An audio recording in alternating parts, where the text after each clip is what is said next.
Good morning, everyone. Welcome to episode 3 of the Willow Cove Crafts podcast, a podcast about knitting and sewing and my other crafty endeavors. My name is Emily, and you can find me on both Ravelry and Instagram as Willow Cove Crafts. I am coming to you from just outside of Madison in Verona, Wisconsin. Today is Sunday, May 16th, 2021.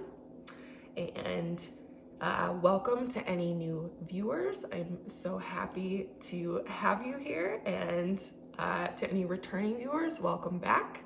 Thank you for spending a little bit of your day with me. It's been about 3 weeks since I last recorded. I really want to get in the habit of recording every 2 weeks, but that just hasn't been happening the last few times. The last couple of weeks have been a bit busy for us. I went to Orlando for work, so I was gone for about 4 days doing that. And then last weekend was Mother's Day. Dan and I drove to Chicago to spend Mother's Day with my extended family. We went to my aunt's house and had a really nice lunch and played some yard games. It was super fun. But all of that kind of put together did not bode well for recording. I didn't want to rush anything or make myself feel frazzled like I had to get an episode out. So here we are 3 weeks later, and I have got a lot of stuff to show you today. So sit back and relax. It's gonna be a fun ride. First up this week, I have a finished pair of socks. There are 2 of them.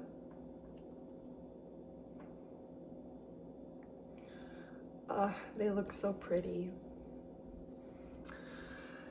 The pattern I typically use for my socks is the How I Make My Socks pattern by Susan B. Anderson. It's just a plain vanilla sock, but I feel like it fits me pretty well. It features a heel flap and gusset, which I prefer even for self-striping yarn. I know people often have concerns about self-striping yarn and doing a gusset because they think that the stripes are going to get too skinny around that gusset area.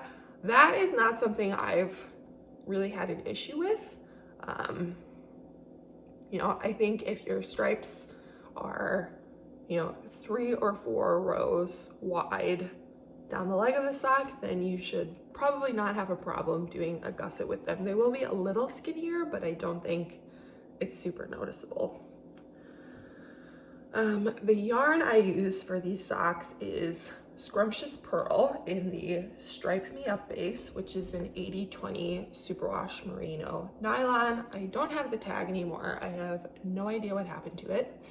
But this is the Bushel and a Peck colorway.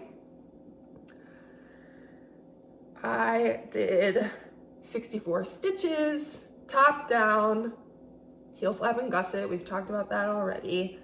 Size 1 needles, magic loop. I tend to nearly always do the same kind of recipe for my socks. Even if I'm doing a patterned sock, I'll kind of superimpose that pattern onto the How I Make My Socks pattern. These are gonna be for me, and unfortunately, I'll probably have to put these away for the time being. It's starting to get pretty warm here, and so these are gonna go in the drawer, and then, come fall when it starts to get chilly again, I'll have a new pair of socks to wear. My next finished object this week is the Cucho scarf by We Are Knitters. It's pretty big, so I've rolled it up here into a snail. But to give you a better idea of what this looks like and how I might style this item, I have taken some video and I will insert that here.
Again, this is the Cucho scarf by We Are Knitters. The yarn I used for it is also by We Are Knitters. It is called The Wool, and it is a super chunky 100% Peruvian Highland wool. I got the Salmon colorway, and it is just the most perfect peachy pink. This is one of my absolute favorite colors in the whole wide world.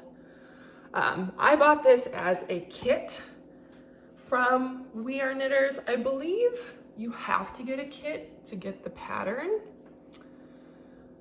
Don't quote me on that, but I recall that being the case. But the kit was really nice. It came with 3 balls of the wool yarn. It came with these huge 15mm wooden needles. And yeah, it came with 3 balls of yarn. I can't remember if I mentioned that. And I just, knit until I ran out of those 3 balls. It is a pretty simple seed stitch scarf, nothing too complicated, but it ends up being just the most large and cushy, squishy scarf. And once again, this is probably gonna go away until it starts to get cold out. I think it's gonna be in the 80s this week, so definitely not appropriate to be wearing a really thick wool scarf, but this is Wisconsin. It's definitely gonna get cold again, so I have no worries that this will get a ton of use in the future. Next up, we have knitting works in progress. I have 3 works in progress this week, and one of them you have seen before if you've watched previous episodes, and 2 of them are brand new. So I will start with the one that you have seen before. First up, you will have seen this before if you've watched previous episodes, but for the last couple weeks, I have been working on the Sumac sweater by Orlane Sucche. And here it is currently.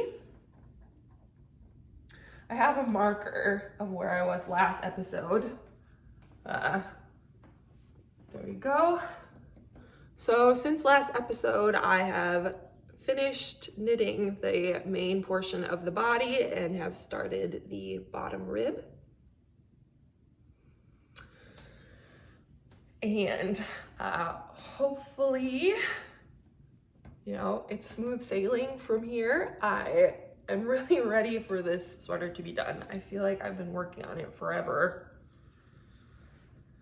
I feel like at the beginning of sweater projects, things seem to like move very quickly, and then I feel like, you know, oh, I'm gonna be done with this in no time. And then like 3 months later, I'm still working on the same sweater and wondering like what sort of space-time continuum I am in where this sweater is taking an eternity to finish. But that happens every time, it seems.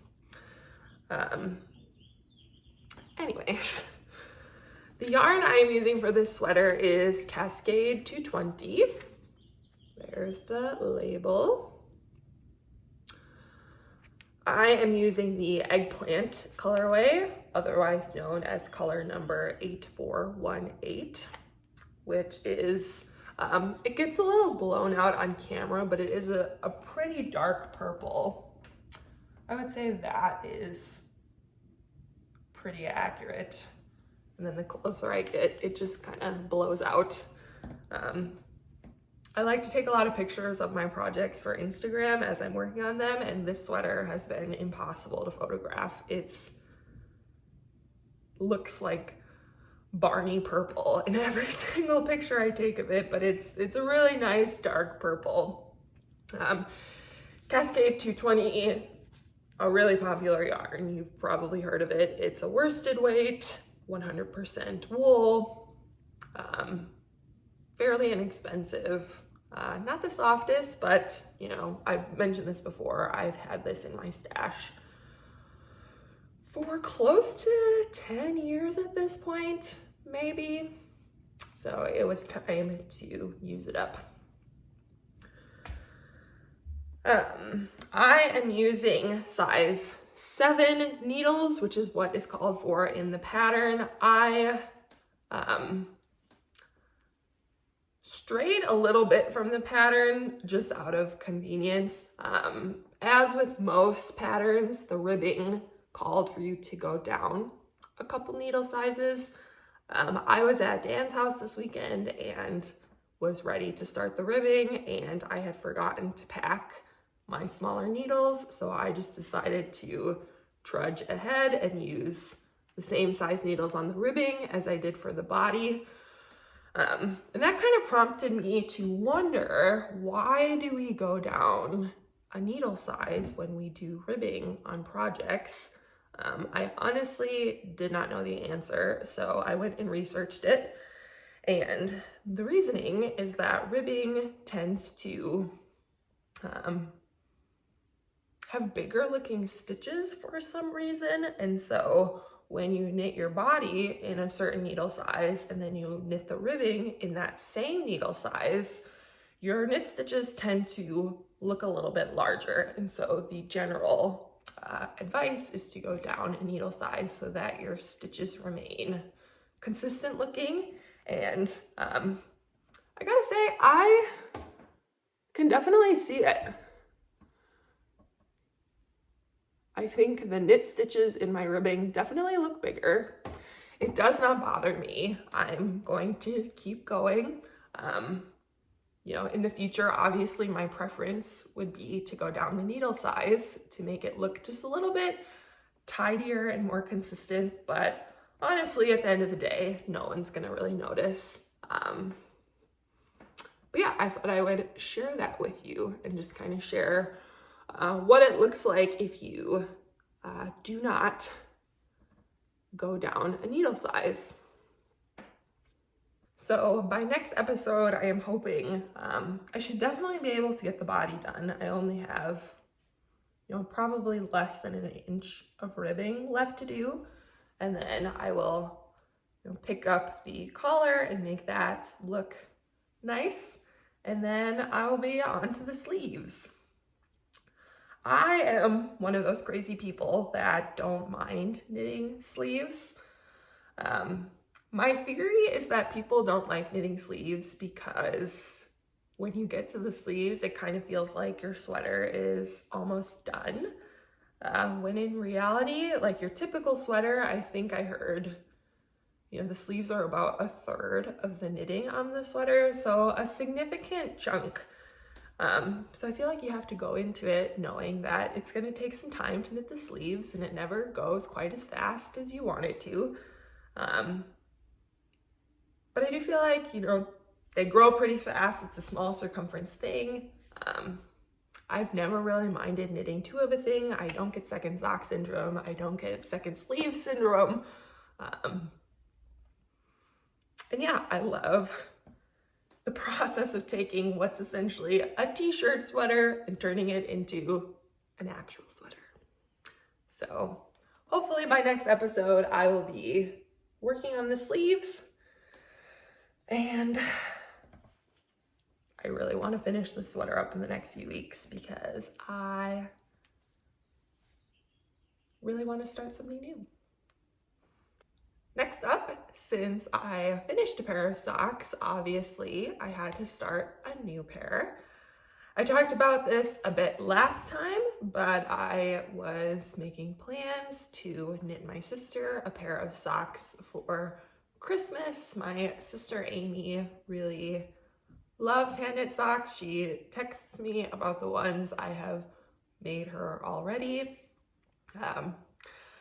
I like to think she's just buttering me up so that she can get more socks, but it works. So I'm getting a bit of a head start on Christmas and making her a pair of socks. So I picked out a skein of 3 Irish girls. The colorway I am using is called Baby I'm a Star.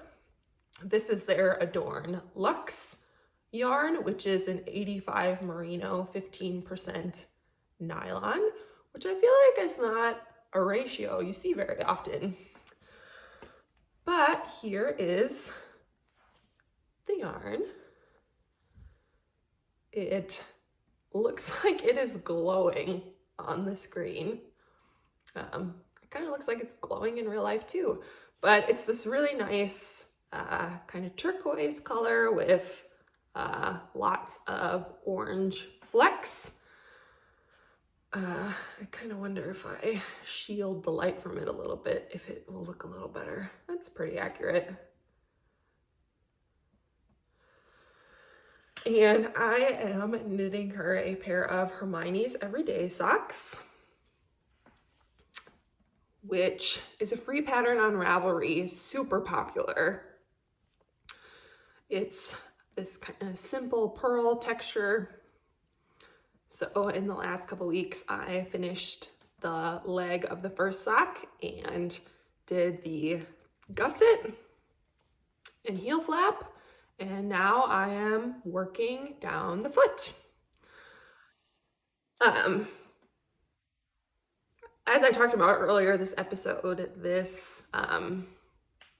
I strayed a little bit from the actual Hermione's Everyday construction and am just using the stitch pattern on my kind of standard heel flap and gusset sock that I do. I did go up to 72 stitches for my sister. I think, I've knit her a couple pairs of socks, and from the feedback I've gathered from her, she prefers them to be a little bit roomier. But that's the only adjustment. Everything else is kind of the same. 2x2 rib. I do a 7-inch leg before starting the heel flap. And then this is just, a traditional heel flap with the columns of slip stitches. So yeah, those are knitting up pretty quickly. I started these maybe a week and a half ago. I got a lot done on these while I was on the plane to and from Orlando, which I think is why they've grown so quickly. I feel like I normally would not whip out half a sock in such a short amount of time. But yes, super bright and summery. Just what I want to be working on as we are approaching pool season and lake season. Even though I'm a knitter, I'm like a summer lover. It's my favorite season, which doesn't make a lot of sense because I also really like to wear wool, but I do love the heat. So, random fact about myself. So yeah, socks for my sister. I think she will really love them. She likes a lot of bright colors, so I think those are perfect for her. My last knitting work in progress this episode is another gift. I normally really like to exclusively knit for myself, is my preference. But I've had a lot of gift knits lately, which, you know, is fine, but I can't wait to get back to making things for myself. Anyways, I am knitting a little gift for my friend Rachel, who is having a baby girl in July. Just something really small, a little treat for the baby. I am knitting the Lorna Bonnet by Maria Montzka, who also hosts the Stitched in Sweden podcast. Pretty recently, like a couple months ago, she designed this bonnet and I saw it and thought it was so cute. And then, you know, found out I have quite a few friends who are expecting babies. And so I thought it was the perfect time to make a few of them. But here it is so far.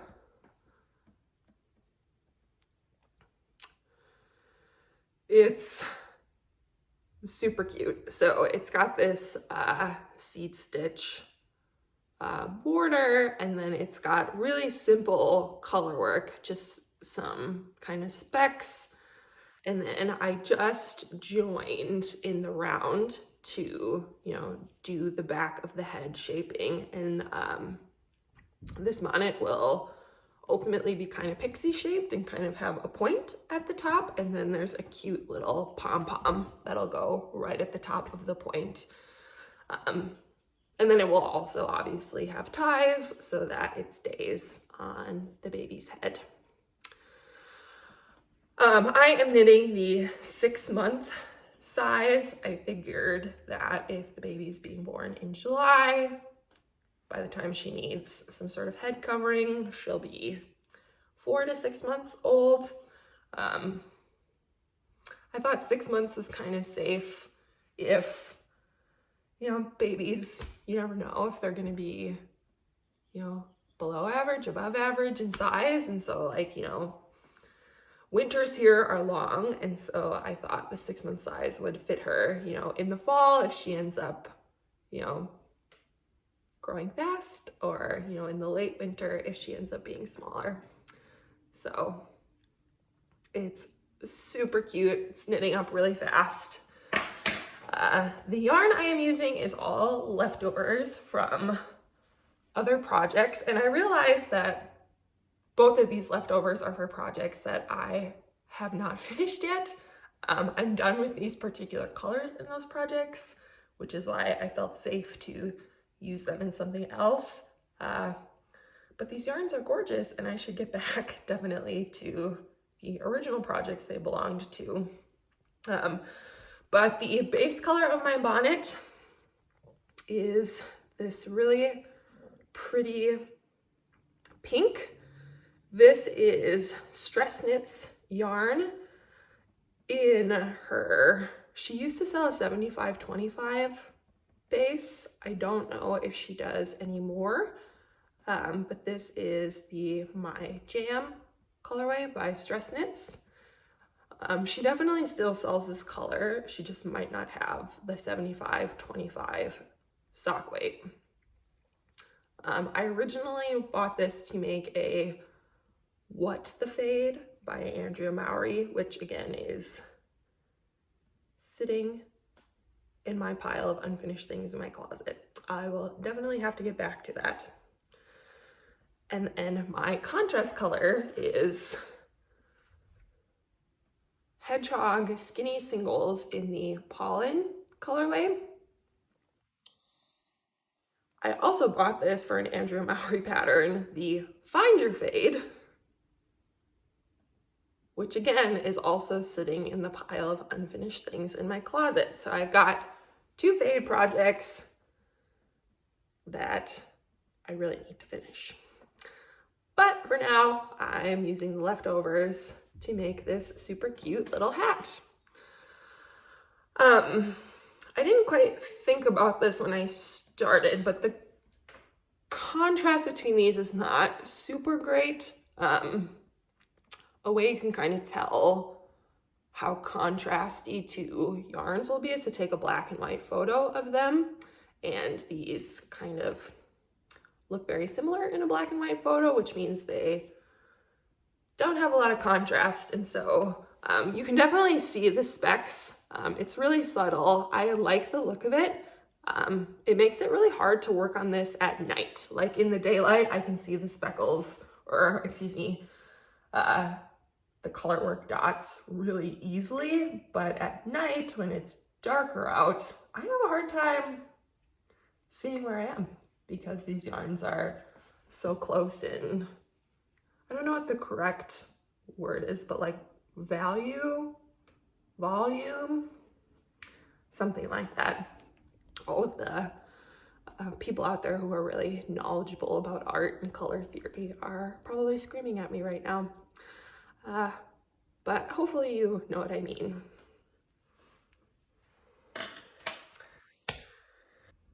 So again, one final time, this is the Lorna Bonnet by Maria Montzka. Super cute. When I finish this one, I will probably be making another one for another one of my friends who is having a baby. So maybe by next episode, I'll have finished up this bonnet. In fact, I have a strong goal to finish this bonnet because I really need to get this sent off to my friend before she has the baby. I would really like to get this out to her. So, yes. Next up, we are going to move on to sewing content, and this is the part of the show that I am most excited about because I have become a little bit obsessed with some things lately. So we will get into that. First up though, I wanted to show you the progress on my quilt. I have been working on the Little Miss Sawtooth Star quilt pattern by Melanie Traylor of Southern Charm Quilts. And I haven't gotten a ton of work done on this over the last couple weeks because of what I'm going to show you next. But I have managed to make 2 new blocks that I did want to show you. So here is the first one. The center is a simple 9 patch.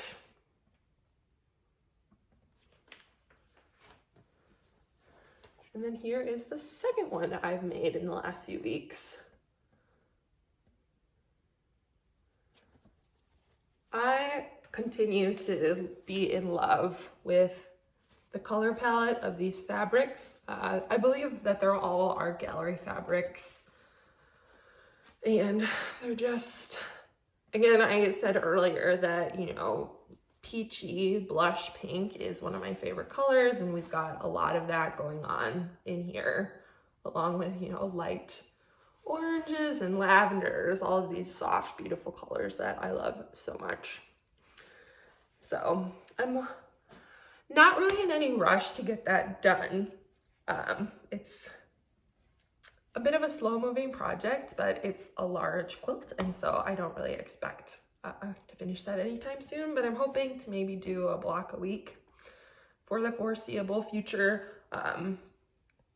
I believe these are blocks 9 and 10, and there's 15 total star blocks, so I only have about 5 more left. So hopefully in the next like month and a half, I'll finish up all of the stars, and then I can get to work on the background. And last but not least, I have one more sewing project this week, and this sewing project has opened up the floodgates for me a little bit.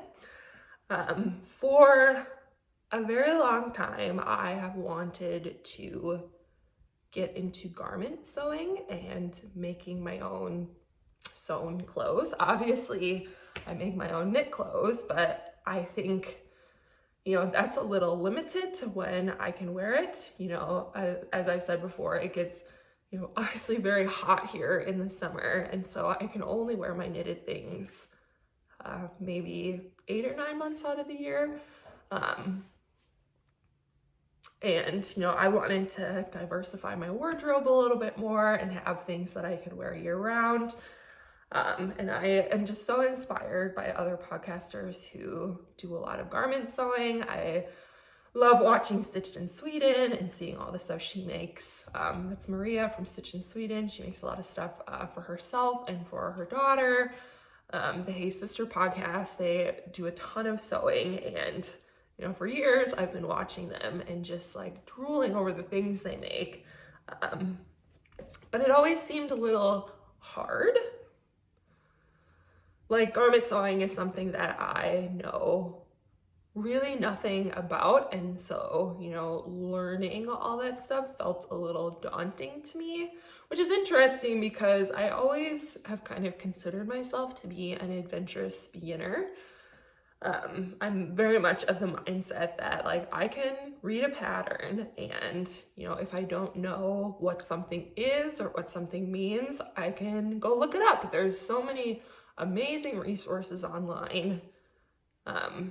You know, just take things one step at a time and go do research, and eventually you'll kind of like learn and internalize those things and not have to look them up so much. But yeah, for some reason, garment sewing just seemed really complex to me. And I've been really nervous to try it, but the last few weeks I finally bit the bullet and took some of my own advice and just said, like, you know, just take it slow and one step at a time, and you'll get there and you'll learn a lot. And, you know, maybe the first few things will be a bit of a flop, but this is supposed to be fun. And, you know, learning a new skill takes some trial and error, but, you know, you did it for knitting, you can also do it for making clothes. So I started my first shirt. I am making the Chamomile crop by Sarah Kirsten Designs, and here it is so far. It is a cropped tank top, and it is going super well. I got it to a place where I could actually try it on, and it fits, which I was absolutely shocked about. And it fits well. My one qualm is that it's a little short. It is a crop top, and so it's supposed to be short. It's definitely wearable. And I will wear it a ton, I can already tell. But, you know, if I make it again, I would maybe lengthen it. But yes, here it is so far. I'm not quite done, but it definitely looks like a shirt. The fabric I am using, I purchased from fabric.com and I went and looked up my receipt, and it is Kaufman Brussels Washer Linen blend in the ocean color. It's pretty color accurate on screen. It's this really nice gray linen rayon blend. And so it's pretty drapey, but still has that like sturdy linen quality. A couple features about this top is that it has a bust dart. So I learned how to do bust darts. That was something that I was scared of, that I had no need to be scared of. It was super easy. And then the other thing that this has that I might put in a lot of the future clothes I make is French seams. So what a French seam is, for the other people out there who don't know anything about this stuff, is you like completely enclose the raw edge of the seam on the inside, and it just ends up looking like so neat and tidy. And I don't know, after I finished the shirt, Dan came over and I was like, Dan, like, look at my seams. Like, they're so crisp and satisfying. Like, this is the inside of my shirt. It looks so perfect. Anyways, I do not have a serger, and so I think I'm gonna use a lot of French seams on future patterns until the day comes when I feel like I need a serger. What else to say about this? I am making the largest size that the pattern calls for, and the largest size is supposed to fit a 45-inch bust, which is what I have, 45-inch bust. I was a bit concerned that, you know, the linen fabric does not have a lot of stretch to it, and so, you know, the shirt is supposed to be a little oversized. And so if it fits a 45-inch bust, or like if the final shirt is gonna be 45 inches, then that would not make it oversized for me.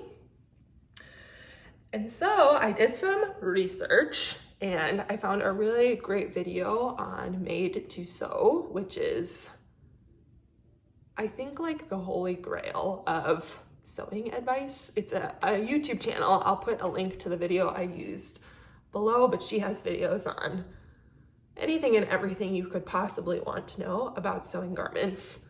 But I watched a video on how to do a full bust adjustment. And, you know, for those of you who don't know anything about sewing, like I didn't a week ago, a lot of patterns are written for a B cup, and your bra cup in sewing is different than your bra cup in bras. Essentially what it is it's the measurement of your high bust, which is right under your armpit, compared to the measurement of your full bust. So, you know, obviously the widest part of your bust, and the difference between those two measurements tells you what cup size you are in sewing. And so a B cup is a 2-inch difference from your high bust to your full bust. And I have a 4-inch difference from my high bust to my full bust, which makes me a D cup, which when you're making your own clothes is something to keep in mind, because, you know, a lot of things are going to be too tight around the bust. So even if I pick a size and it fits really well in the shoulders, it's going to be too tight because that cup size is intended for someone with a smaller bosom than myself. But there's a way to handle that with what is called a full bust adjustment, and you essentially are adding fabric to the boob area to just give yourself a little bit extra room while still maintaining the size of the shoulders. And I just wanted to show you, this is the pattern. I don't want to show you like too much. I don't know, can you copy sewing patterns just by seeing the piece? But I followed a really easy tutorial and I was able to do a full bust adjustment. All it really is taking a ruler and a pen and drawing a couple lines and doing a little bit of cutting. So you'll see, I added some paper here, and then this was my bust art. I made it a little bit bigger and kind of shifted the position. And the tutorial was super easy. The full bust adjustment was definitely something that intimidated me. I knew I would need one. But once I got down to it and just, again, one step at a time, it ended up being super simple. So, all that being said, I have a shirt that fits really well. It lays really nicely across my chest. It's not pulling, which is a problem I have with a lot of ready-to-wear clothes. One modification I am making, again, it is a little short. I probably should have lengthened it. I am pretty tall. I'm 5'9", and so a lot of things, are just not written for someone of my stature, which is fine. Lengthening things is a pretty easy adjustment. I just kind of forgot about that while I was making this. So the hem is supposed to be a bit more extreme than what I did. I think it calls for hemming 2 inches.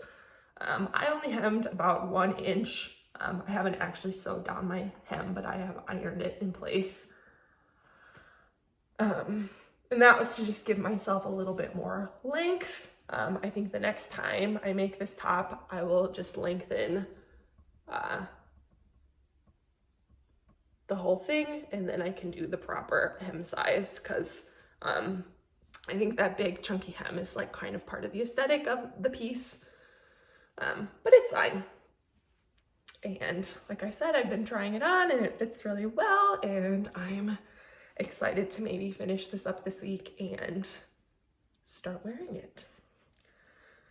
Along with that, like I said, I have become a little obsessed. I have made a big fabric purchase from Blackbird Fabrics. I really want to make a bunch of summer shirts. So I've picked out quite a few t-shirt and tank top patterns, and I went, again, Blackbird Fabrics is a really great place to buy garment fabric. And I just bought a ton of different fabric to make a variety of t-shirts and tank tops. So I see myself working on that a lot over the next few weeks, just because, summer is coming and I want those to be ready. So yeah, I think I'm going to be doing a lot of sewing over the next couple weeks. The other thing I bought that I am hoping to start working on is fabric to make a birthday dress. I am turning 30 this year on July 4th, and my parents are throwing me a party, and I thought, wouldn't it be just so great and fun if I made my own 30th birthday party dress? And so I bought some fabric to do that, and I cannot wait for it to come in the mail so I can get started. So yeah, I see a lot of sewing in my immediate future. All right, I think that is it for me today. Thank you so much for watching. Please like and subscribe if you feel inclined to do so. I look forward to chatting with you again in a few weeks. Bye, everyone.